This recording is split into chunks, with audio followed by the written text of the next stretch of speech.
हम सब सवेर टेम्पू में घूमि रहल छी आ धंधा पानी एनाहियो बड़ स्लो छै, एखन ततेक गर्मी छै तऽ किया लोक दुकान पर आयत तऽ हम टेम्पू बुक कऽ के आ समूचा मधुबनी जतऽ ततऽ एखन सौराठ वाला रास्ता में छियै, बजे ने जगन जा हम सौराठ तक जाइ छियै। सौराठ सभा में कनी काल घूमबै हाँ आ फेर ओतऽ से आनंद लैत घर चलि जेबै। हमर सबके यह काजे, अगर धंधा कम चले तो एंजॉय खूब करी, ओहो टेम्पू में बैस के, कार में नहीं बैस के, टेम्पू में बैस के आ खूब घूमलौं फिरलौं। आ हमर सबके देखियो सारथी के हम देखबै छी आ सारथियो हमर सबके जे सारथी छथि से ई छै जे एहन अहाँके रखने छी जे पाइ हमरा सबसँ नहि लैत जाय।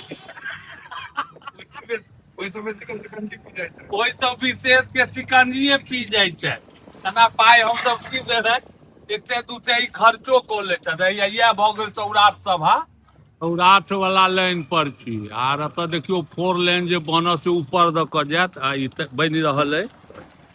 आर ई सब रुकल छथि शिकंजी पीबऽ लए, गर्मी छै ज्यादा, देख लियो प्रगति पर काज है, सौराठ वाला रास्ता में छी। आब एहि रास्ता के तऽ कोनो ठेकाने नहीं है जे कतऽ से ककरा मिलेतै। हाँ कुकुर हकबे करते। हाँ देखियो देहो छै, दू गिलास पीबै छै, देह रहने तब अहाँके हेबे कर, है ने 2 गिलास के दियो।